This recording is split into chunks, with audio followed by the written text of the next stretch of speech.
Guys, I have a very, very special interview for you guys. It's a catch up with Joshua Richards. I haven't spoken to him in a while. We spoke, I think, quite a long time ago, actually. We did a combined interview, I remember, with a couple of guys, and we got some insight from him. Today, I thought it would be the perfect opportunity for us to have some conversations with him after he's won the One Day Cup final, of course, and he was pivotal to that as well. So, this is a show for you guys to also ask him some questions, but just give me my time to obviously get to know him and not get to know him because we know each other, but I mean, at least catch up with him, find out how his career has been doing. I've obviously looked at his stats, etc. And there's certain things I want to speak to him about because this, particularly first class cricket, is something over there that I really am interested in because it's something I've been hopping on for a very long time now on this channel. But you'll see what I'm talking about a little bit later. But before we get going, guys, before we get started, just remember that there's a couple of things I please need you guys to do. Please subscribe to the channel. Please click the notification bell for all future videos. But also, guys, there's a couple of other things as well. The magazine is very important if you want features and you want exclusive content. And even if you're a cricketer that's trying to learn certain things from experts in the game, we speak to a lot of experts in the game in this magazine. We try to give a little bit of a long format, evergreen types articles so that you can go back to all the previous issues and learn something from them wherever you are and whatever you are. If you are a junior cricketer, senior cricketer, professional cricketer, there's something to learn from it. So please get involved and download the latest issue. It's free, every issue, 100% free. We don't ask for any cent from you guys. This is the only time we're going to ask for you guys for some money and for some help out, and that's with the Patreon account. If you want to help us grow and promote South African cricket, you can choose how much you want to donate, guys. You can go anywhere from even $1 or one rand up into anything that you want. There's different tiers you can pick. You can become a fan, a super fan, or a fanatic. Those are the three journeys we're going to go on. The more patrons we get, the more exclusive content we can do for you for only our patrons. So please get involved with that.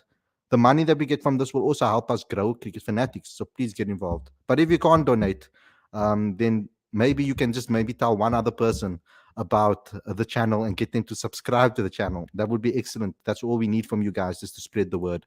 Also, like, comment, and share. And go to cricketfanaticsmag.com for all updates. The report for this particular game is on the site, so please go ahead and read it and see what Josh and other guys got up to. We have some excellent pictures on Instagram for you guys to see as well. We had a photographer that represented us at the One Day Cup final that did some excellent footage. So go and check that out too. So without further ado, let's get into this interview. I don't want to keep you guys too long. We've got Josh Richards with us waiting for us, so let's get straight into today's video.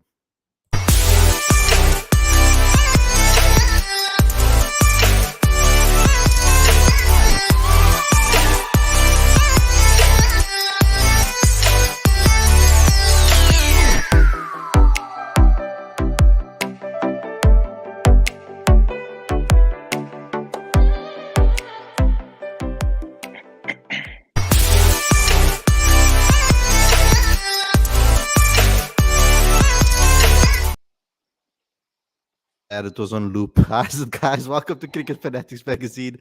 This is your daily show, your exclusive interview with Joshua Richards. I'm your host, Khalid. This is my co-host for the evening. It's Josh Richards. Today, we're going to speak cricket. Josh, I'm going to do this differently. I'm not going to really necessarily interview you completely. I want to chat to you about your career and about your achievements and things. I want to have a laid-back conversation with you and allow also some of the fans to ask you some questions as well if they do have anything for you, if you haven't answered everything in this conversation right now. So first and foremost, how are you feeling after retaining the title? I mean, first and foremost, what was that experience like at the Wanderers against Western Province, of course? A tough team. In my opinion, it was one of the best bowling attacks in the country, you could say, with experience and versatility that they have in the setup. Proteas players, ex-Proteas players, experienced players. So what was it like to face them? Also, overhead conditions, etc. It was a little bit rainy. The ball was doing a little bit as well. Talk me through it, because you're an opening batter, a young opening batter, and it's probably the hardest job in the country to do. So tell me about the experience, bro. Yeah, I mean, it's an experience that I'm always going to be remembering. Yeah, I mean, they got the likes of Björn Hendricks, Nandre Berger, the two top quality bowlers. And yeah, I mean, I think the Lions and Western Province, they've got the best bowling attacks in the country, in my opinion. So making runs against them, it gives you a bit of confidence knowing that whatever comes your way in the season that you can handle. But yeah, obviously, I didn't even think we were going to get on yesterday. To be honest with you, woke up and it was raining nonstop. So yeah, to even get on yesterday was incredible. I mean, flip, yeah. But yeah, overhead conditions. But I mean, us Lions, half-out guys, we know how to play at the Wanderers. So it's nothing that we can't handle. We had plans to the bowlers, and yeah, we just stuck to them. And we know that obviously if we get a good start there, we can run away with the game. It was a great wicket. I mean, I don't think I've ever played on a 50-over wicket like that in my life. Wow. It was, I mean, 350 playing 300. I mean, wow. I mean, what a final, actually. Yeah. So yeah, no, it was a great experience. I mean, lots of learning that came out of that, in my opinion. And yeah, compared to the Wanderers last season in the 50 overs, the wickets were just incredible, in my opinion. Yeah. So the main thing that stands out to me is that opening partnership with Ryan. Can I talk to you a little bit about your relationship with him? Because you've obviously had different partners at the Lions, if I'm not mistaken, and I want to know what you've learned from the different partners that you've opened up with. What are certain learnings that you've gotten from each of them? Yeah, so I've opened up with Dom in the 4 days, and then now Ryan in the 1 days, and I mean, both very experienced players. So if I look back to the start of my career, Dom was always there. Could basically say holding my hand at the start of my career, obviously giving me a lot of guidance and just helping me through those periods where I wasn't actually entirely sure of obviously what I had to do. So he gave me that great platform, obviously now to know, like, okay, what situations I have to, what I must do in certain situations. And then, yeah, Ryan, I've known Ryan since school. We played a bit of cricket in school, so we got that good relationship and that trust with each other. And yeah, I think we understand each other's games really well. And yeah, it's such a treat to bat with him, open up with him. I mean, we back each other quite well. I mean, the opening partnerships we've done really well there. So yeah, it's been really good. Because what I've noticed from talking to the likes of Ryan is that he's a very focused guy with regards to his mental strength, etc., and his preparation. Is there anything from that perspective that you've learned from him that has helped you maybe in your game? Yeah, so I know I've chatted to Ryan about that, and he told me that he does quite a bit of meditation, obviously, to try and get him in the right mind frame before a game. He's got all these processes. He journals quite a bit about the game. So he does all of that. I'm not really into any of that. I mean, I really actually I pray quite a lot before I go out and bat, and I just obviously trust God, honestly, through the processes. So I'll put in my work, but at the end of the day, I'll just leave it up to God, and then I go out and enjoy it, to be honest with you. So we've all got our different processes, and the processes work for everyone. Yeah, each tier, and I think Yeah. So can I ask you, because I mean, I've been following your career quite closely for a while now. I don't know if you remember, but back in 2016, I think it was the end of 2016, 2017, I think it was, where the Kaya Majola week, I think it was in Johannesburg. We had a conversation after the game, and I remember you coming off angry when you went out on 90, and you always had this hunger to want to score runs, and when you got, you kind of look like you're upset with you upset about it, and I like that because it means that you value your wicket.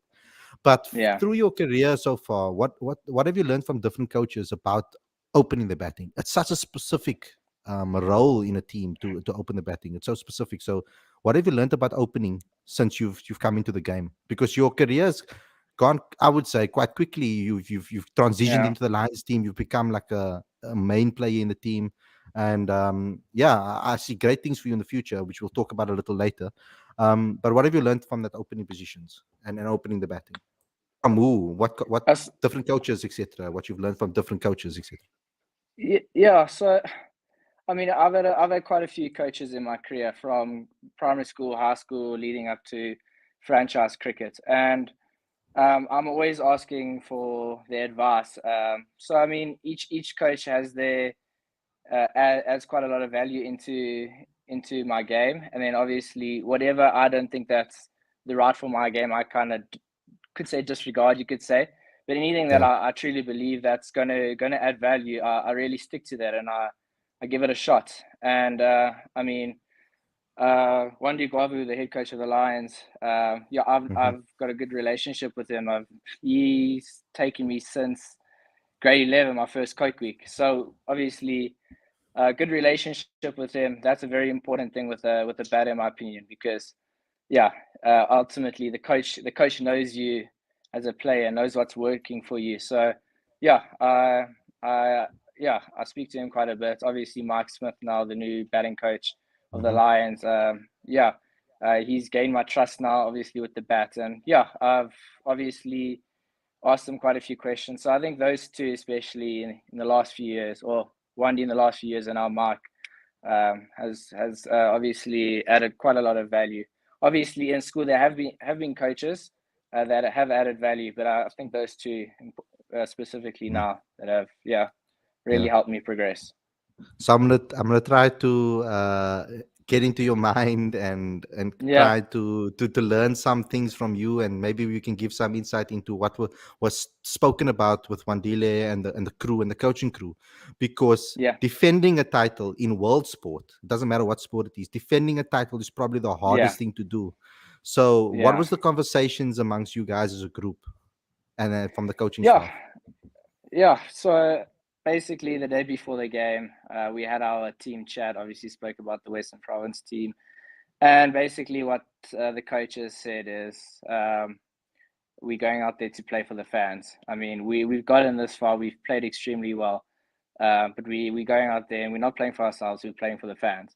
And I think that just yeah, gives us a little bit of extra motivation um, to go out there and win it, because ultimately we want to entertain as a team, Hmm. and I think that's what we did. But yeah, ultimately there's big names also in our team, and obviously they're very experienced, so they know how to win trophies. I mean, I wouldn't consider myself a junior in the team, but I'm still learning a lot from them, and obviously seeing how they go about it obviously just adds immense value on how to win a trophy that hopefully we obviously us younger guys can take into the future.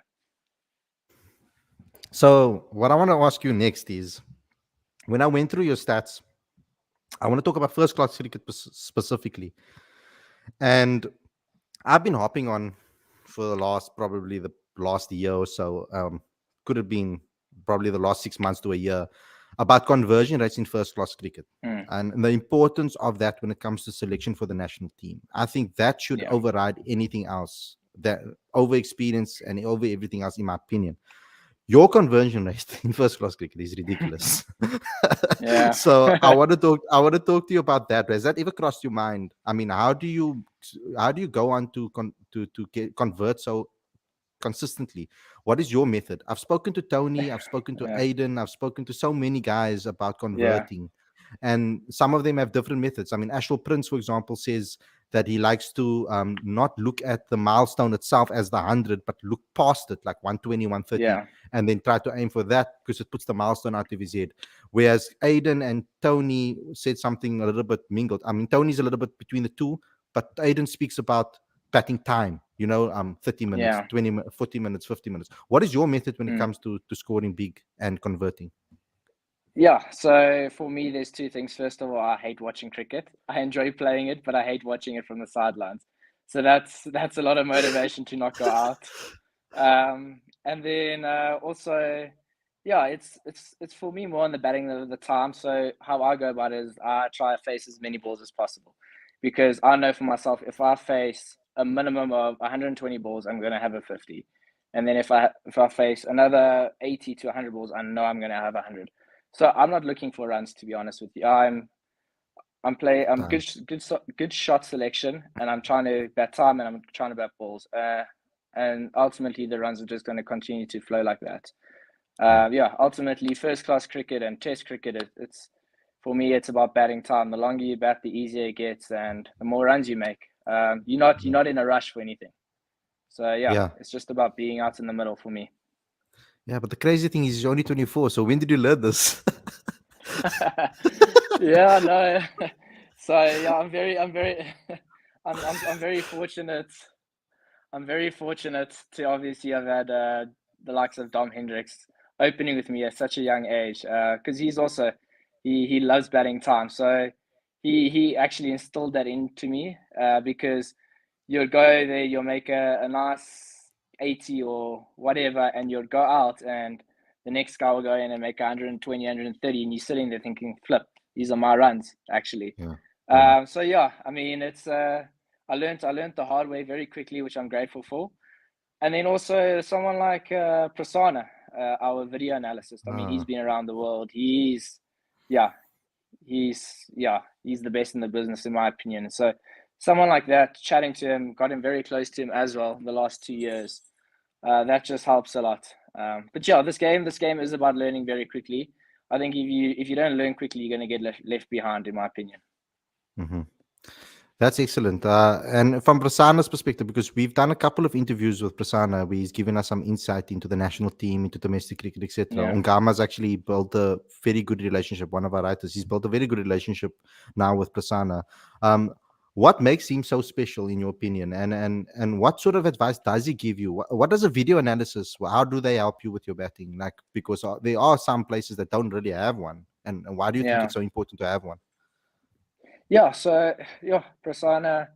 Yeah, like I said, he's excellent. So he came into our setup last year, and without even seeing me face a single ball, well, he saw me face three balls. He walked up to me and he said, "How do you normally go out?" And I was like, "Oh, I normally nick off." It was like, I could have told you that.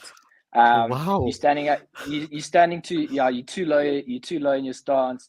That means you can't see the ball properly. Stand a little bit up, and it's just his knowledge. Obviously, he's worked with the best. He was with the Proteas for about 10 or 12 years, I think.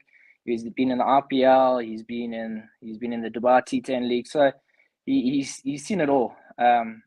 So yeah, so obviously with that knowledge, he's seen players play certain ways.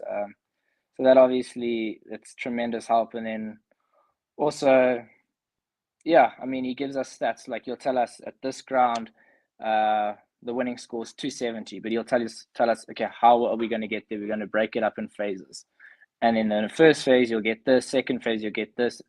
If you don't lose X amount of wickets, you're on top.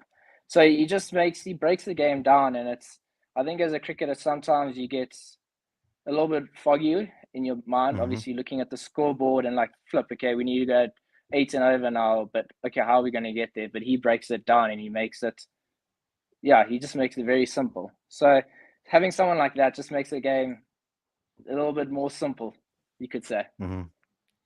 Yeah, And when it comes to different conditions in South Africa, we obviously are blessed, I feel, as South Africans to have multiple playing surfaces, different yeah, conditions, overhead conditions. Like if you go to Durban, it might swing a little and spin more. At Newlands, it might. If you get a certain wicket, it will move around a bit. How are you teaching yourself about conditions? Because we know that yeah, international cricket is very much absorbed by that. Because if you don't learn yeah, conditions, we can see by the Proteas. If you don't learn yeah. conditions and you don't know how to play the conditions right, how are you learning those type of things? How have you learned to deal with different conditions? Because we know the Wonder is a great wicket normally to Yeah. bat on, Oh, but yeah. I wish that was everywhere in the country. Yeah, that would be yeah. beautiful. Yeah. So yeah. So for me, obviously, you know where you're going to play in that season. You get your fixtures, and the week before the game, you think, okay, cool, we're playing in Durban this week. Okay, it's going to turn. Who are their bowlers, and what are the modes of dismissal? So the week before the game, that's how I train. Okay, it's the Durban. They're going to look to go wicket to wicket. Okay, so I'm going to have to look to stand more leg side of the wicket because LBW and bold is the mode of Okay. dismissal. Uh, as in Wanderers, LBW bold, it really happens. So I'm going to go more offside because I'm going to nick off. The chance of nicking off is higher. So yeah, you just got to understand the wickets, where you're going to play, and how the bowlers are going to try get you out. But obviously, that's not set in stone. You could get to I don't know. You could get to a field and it could play differently. But that's where you have to learn to adapt within 2 or 3 balls. You got to understand and know your game and trust your game. And obviously, if your plans have to change, they have to change. Mm. And your approach to spin, because I see that you looked quite comfortable. Yeah, so I've done quite a bit of work with spin. I went to the spin camp in Durban in the off season Okay. with Neil McKenzie. Yeah, I worked a lot with Neil McKenzie there, and yeah, just speaking to him, he makes the game sound so easy. So got a lot of advice there.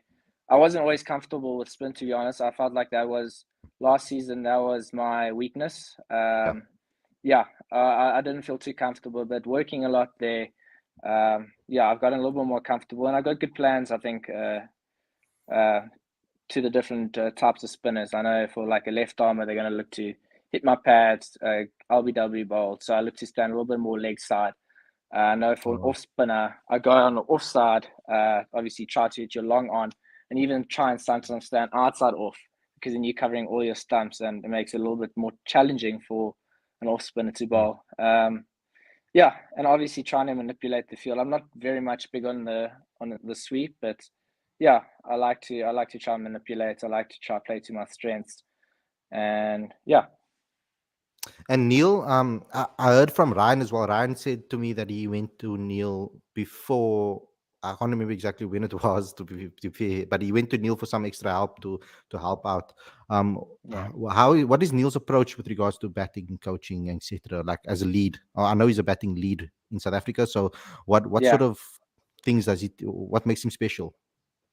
yeah. So obviously he's played international cricket. Yeah. He played for a long time. He's played all around the world. He's coached all around the world.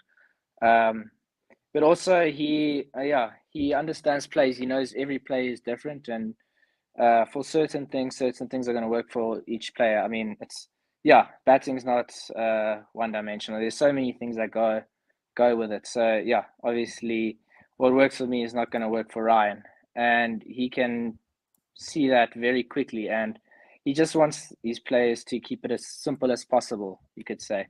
And I'm not too sure if yeah, he kept on saying this to me. I'm not too sure if I can swear on this. I don't know. Yeah. Go ahead. Um, yeah, but he kept on telling me, yeah, simple bitch. So basically, just keep it simple. Yeah, nothing too fancy. Yeah, for me, I'm more old school. I keep it simple, and that works for me. Other than like a Mitchell van Buren, reverse sweep, lap, scoop. So a completely different player. Simple for me is playing old school. Simple for Mitchell is the classic, like the reverse sweeps and everything. So it's different for each player. And yeah, Neil McKenzie just he knows that because obviously he's been around the world coaching. So yeah, Yeah. So that's great for first class and 50 over cricket. What's your approach to yeah, T20 cricket? Do you have a goal or aim to maybe play in the IPL one day, or is it or all of those major tournaments, etc.? yeah. That is my goal. That's I think every guy's dream at the moment to play IPL cricket. I mean, Okay. it's a life changing. Um, but yeah, I've only played 10 T20 games, Hmm. and to be honest That's what with I'm you, I'm asking. still learning. Yeah, yeah. I'm still. It's not a lot of games at all. And I'm still learning my game. I spent a lot of work in the off season, with Mike Smith, trying to understand my T20 game and understand my scoring options and how I can improve as a T20 player. Which I do believe that I made great progress this off season. Unfortunately, I didn't make the T20 Mhm. squad, but yeah, I mean, I'm still so young. I got such a long career ahead of me, I Yeah, believe. So I've still got time to prove myself in that format, which I believe I will. And yeah, you're never too old to yeah to yeah, of prove course. people wrong. Look at Faf du Yeah, Plessis. Crazy. exactly. Um, Yeah, so I want to ask you a question about that because when most kids in the modern generation come out of high school, they initially they're looking at T20 immediately. Like I mean, I remember the T20 knockout competition. mm, And whenever those young T20 tournaments, CSA T20 tournaments happen, a lot of those youngsters are obviously that's the game you want to play in. That's the yeah, tournament you want to play in. They are moving towards obviously that's the hype. You went a different route. I mean, you were doing well in time cricket and then did well in 50 over cricket, etc. And you've yeah. gone more the long format of the game. Um, was that a conscious decision or conversation that you had with someone that maybe said, look here, if you focus on first class cricket, it might help you later in the T20 game? Did you have a conversation to decide that on what career path you're going to go Yeah. to? So no, not really actually. So I made my debut for the Strikers a couple of years ago, and I got picked up for the 3-day game, and that was my first professional or Yeah. semi-professional game. And I scored 100 in my debut. And it wasn't a conversation I had with anyone. No one told me, okay, you're going to just be playing first class cricket or you're going to focus on that. I just progressively started doing well. And I think as I started doing well, I learned my game a lot. Obviously, the longer you bat, the more you get to know about your game and learn about your game. What's your strengths? What's your weaknesses? Where your scoring options? So yeah, I think my first class career obviously shut off because obviously I started to bat for long and I just I got to understand my game very quickly there. So yeah, there was no real conversation about that. To be honest with you, in school, I didn't actually ever see myself playing Test cricket or wanted to play. I wanted to play 50-over cricket and T20 cricket because, yeah, I love those two formats. And honestly speaking, before my first class game, I was honestly like I was googling how to play the long format. Like, what do I do? Because I had no idea. I had no flipping idea. I was looking on That's stats like crazy. people. Yeah, I was literally looking on ESPN Cricket Info of the games before, like people's strike rates, like how quickly they were going, like because I had no idea how to play it. But yeah, I was very fortunate that my first game went the way it was meant to go, and yeah, from there, obviously, yeah, not looking back. What do you think schools can do better improve that? Because I feel that there's a lack of first class cricketers now Yeah. coming through the system because majority of youngsters want to go play T20 cricket and like I said before. But what do you think? Because I would expect a school like you went to, of course, Mm. it's a great cricketing school to have those conversations with people. But maybe I'm just being a little bit too dreamy Yeah. about it. What do you feel that schools could do better to prepare you for red ball cricket, etc., and so that you don't have to go to Google to get your Yeah. answers? Yeah, thankfully Google helped me then, eh? But no, yeah, so I think in my final year of matric, they just implemented the St. David's 2-day festival. So that was really cool. I mean, looking back, I think I made a maximum of 20 runs. I didn't know how to play at all. But yeah, so I think that St. David's 2-day festival is excellent. I think there should be a few more around the country, in my opinion. And I think also time cricket. So I don't know if it would ever be possible. You start on a Friday and you play the Saturday, and then I think club cricket as well. Uh, there should be time cricket. They should bring that back. I think in Joburg, which they are, but yeah, they. I think time cricket around the country they should Mm, bring back because obviously then you get to bat for long periods of time. You get to learn your game because you learn your game out in the middle, not really in the net. It's a completely different experience feel. So yeah, I just think they should try implement time cricket. mhm. And as a young cricketer, like going to okay, you were lucky enough to be able to play for a big franchise like the Lions first Yeah. from basically almost instantly. But a franchise like the Lions, when a new young player gets a contract or gets promoted to the first team, etc., or to the top 11, what sort of conversations do they have with you with regards to planning your career going forward?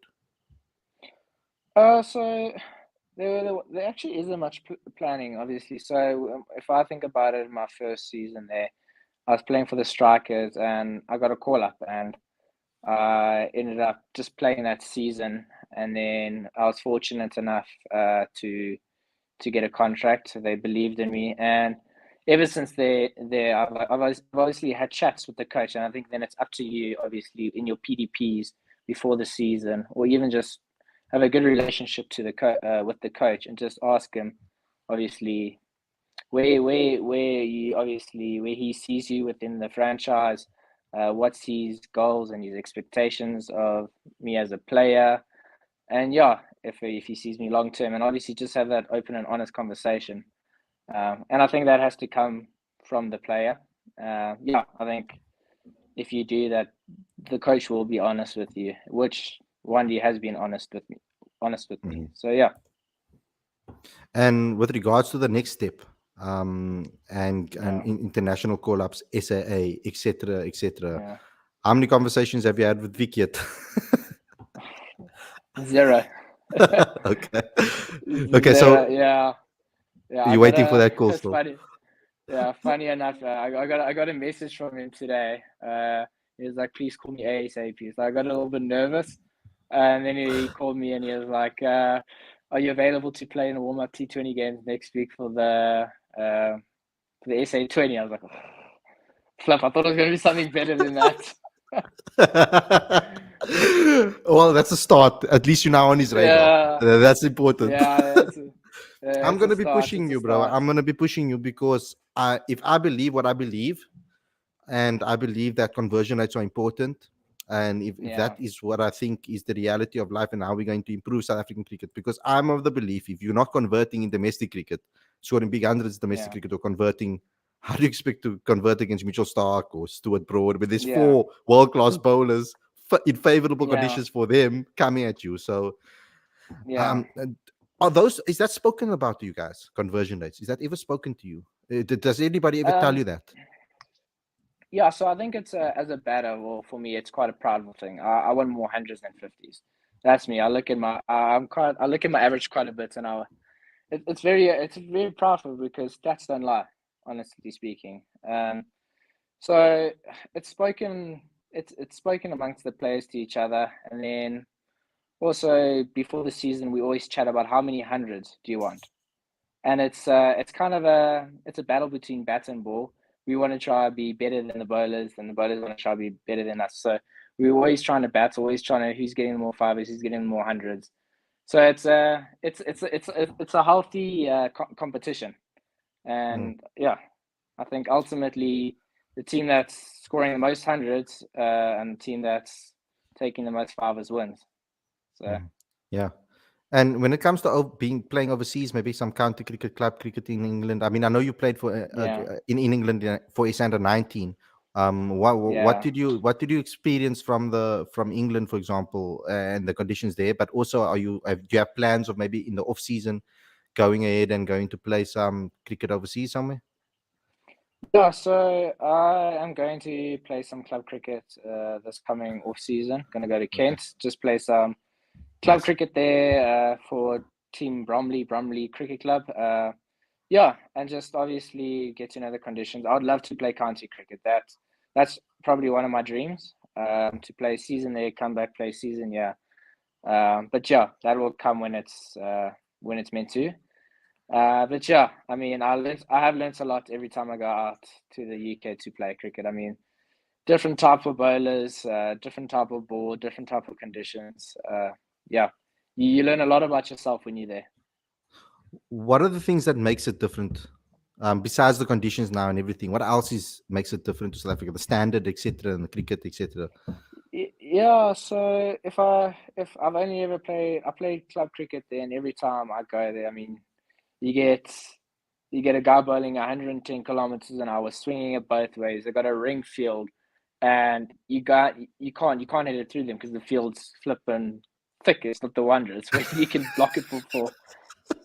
So it's yeah, you gotta stay a little bit more patient. You gotta find a way to score, which is quite cool. I mean, it tests your technique. It tests how you think as a cricketer.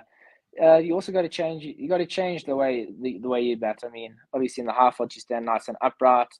Uh, in the UK you go a little bit lower. You'll play the ball a little bit later. Yeah, different shots come into play. So all of that's obviously teaches you to be a different player in different conditions. Hmm. So I'm going to ask you a question quickly. Guys, we have a TikTok account. We have a TikTok account now. We're trying to get our videos on TikTok and trying to promote our YouTube channel through TikTok. So please go follow us there. And I want to use this segment for TikTok. So I want to ask you, what are some of the best memories of 2022 for you, seeing that it's New Year's around the corner? Definitely. winning the 50 over the comp yesterday. That was a highlight. Scoring 100 against the Titans in my first 40 game this season after not playing the first game. And then also contributing to the 50 over comp. I mean, I was in and out in the 50 over comps the seasons before. So actually having a good season and showing the selectors and showing the spectators that I can actually play this format. So I think those three. Okay, so follow-up question on that. How do you cope? Because different cricketers cope with being dropped or being left out or whatever the case may be differently. How do you deal with that? So it actually makes me a little bit more hungry. I believe I should be playing every game, as every cricketer does. But yeah, it makes me hungry, and it kind of makes me want to like prove whoever dropped me wrong. I want to like, yeah, when I make that 100, take off my helmet to them and say, "I told you so." So yeah, almost like yeah. It's very similar. Continue. Yeah, so it's that. It's yeah, it's just it makes me very hungry, to be honest with you. I see similarities with Ryan because when the whole debacle happened with Australia, I interviewed him to ask him the true story and what was the case with his injury and all of those things. He actually messaged me leading up when we were chatting. He told me, we'll get chat after I score 200s this week and then we can chat. And he went out and he scored 2. I was like, what the hell, this guy? I mean, I mean, Jesus, incredible. So okay, so it makes you angry. Yeah. And how do you get along with the guys? I mean, what is the culture like at the Lions with regards to getting along with everybody and the senior guys? Are they helpful and easy to talk to, etc.? What is the culture like? Yeah, it's a great culture. Yeah, easy to talk to. I mean, we all got relationships with them. Yeah, we've all got relationships with each other. I mean, obviously the seniors they're quite hard on me sometimes.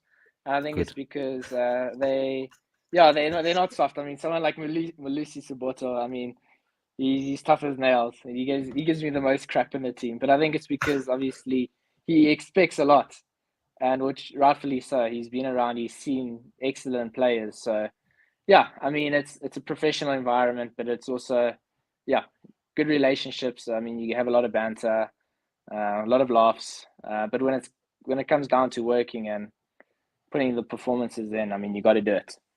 Mm-hmm. New Year's resolutions? Yes, like I still got the evening to think about that. I haven't thought about it yet. I haven't. Yeah, score more hundreds. Score more hundreds. Yeah, score more hundreds. But the next step for you is at SAA Proteas. Is that your vision? Is that what's motivating you now?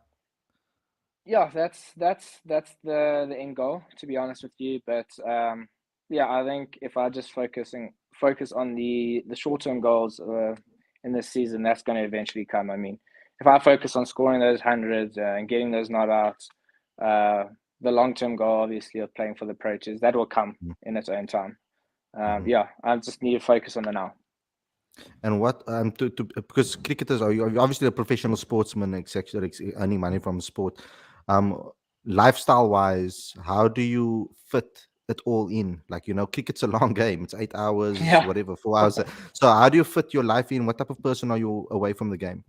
Like, what do you do to keep yourself, motivated? Yeah, so I part-time studying BCom Marketing Management Science. So I've been studying that since 2018. So I got my last 3 modules next year. So doing that, so it's very part-time, 1 or 2 modules a semester. And if I got an exam on the same day, it's cricket match, I missed the exam.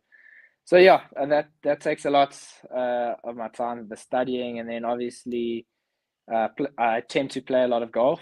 That also takes your mind away from the game. Obviously, you're in a high pressure environment. So to get out on the golf course, knowing that you're a horrible golfer, just makes life a little bit better. You don't have to perform there, so just have a good time there, and when it's time for cricket, you refocus. So also I enjoy spending time with my friends, and so I try. It's a healthy balance.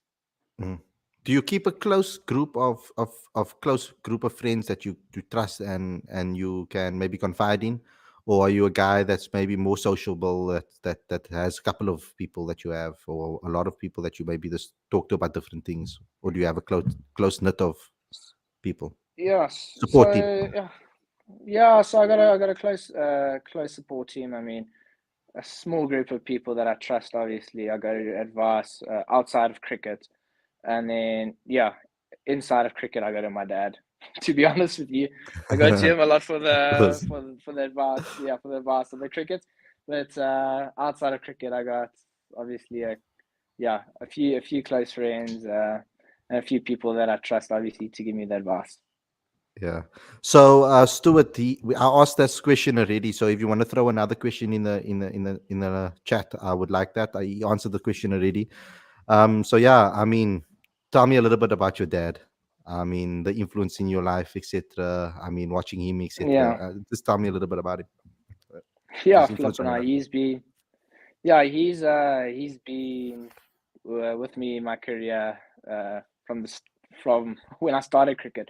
I mean, he's had two shoulder ops because he used to throw me so many balls. He used to throw me about 2,500 balls a week. So yeah, yeah, I know. So yeah, it's he helped me a lot. So yeah, he doesn't throw balls anymore. He can barely throw. So yeah, so he's been through the career. He's experienced the lows with me. He's experienced the highs. I sometimes think he gets a bit more nervous than me when I go out to bat. He's constantly pacing up and down. I see him at the Wanderers. He's up and then he's down, then he's walking and then he's back down. So uh, yeah, he's been through it all. I do sometimes say to him that he's living his dream through me, which he might be doing because he hasn't been blessed enough to obviously Mhm. be in the position I'm at. But yeah, I mean, without my dad, I don't think I'd be where I'm at today. Yeah, Mhm. he's sacrificed a lot, obviously, for me to get where I'm at. Spent a lot of money on private coaching, threw a lot of balls. Yeah, sent me down to Gary Kirsten when I was a bit younger to obviously train with him, Oh, I didn't uh, know that. speak to him. Yeah. So yeah, I did that actually a couple of years ago, and I actually was in Gary Kirsten clinic in the Oh, wow. T20 comp. Well, yeah, so I was there. Yeah, when obviously the boys were playing the T20 comp, I was in Cape Town just training there for a little bit. Yo, Yeah. wow. So what did you pick up there? That sounds interesting. Sorry. What did you pick up there? Because that sounds interesting. Yeah. So So the first time when I went, I worked quite a bit with Gary Kirsten, and obviously I went actually down because I mean he was an opening batter. He great average, and I mean he knew how to play the game.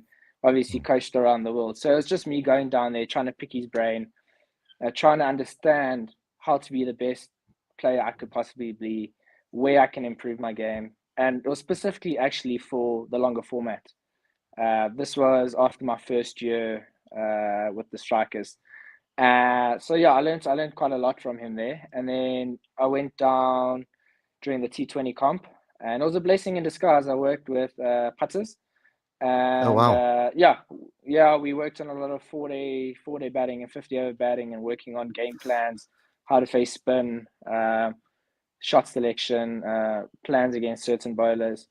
So yeah, so I mean, me not making the T20 squad, it was a blessing in disguise, you could say. I mean, it would have been lovely to be there and play the T20s, but at least I made use of the time that I had. I want to ask you a question. I'm gonna improvise this question a little bit, or change it around a little bit. I just want to ask you the last part. Do you see a sports psychologist at all, or is there conversations amongst teammates or other provinces about sports psychology, or is there a stigma around going to see a sports Yeah, psychologist, for example? yeah. So I personally have been to a sports psychologist before. I Brilliant. used to go to private coaching with a guy called Jody Martins, and then he actually became a sports psychologist. So I've been to him for a few sessions.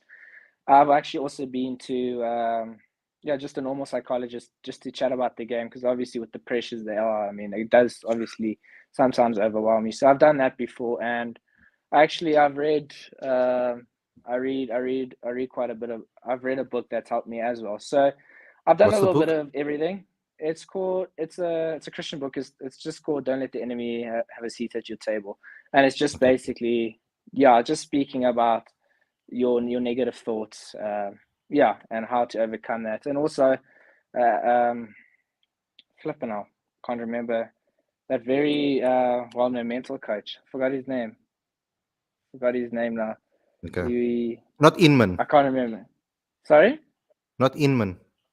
No, no, no, no. I can't remember his name now, but I Yeah. actually emailed him and he gave me advice as well. I can't remember his name now. Okay, Yeah. cool.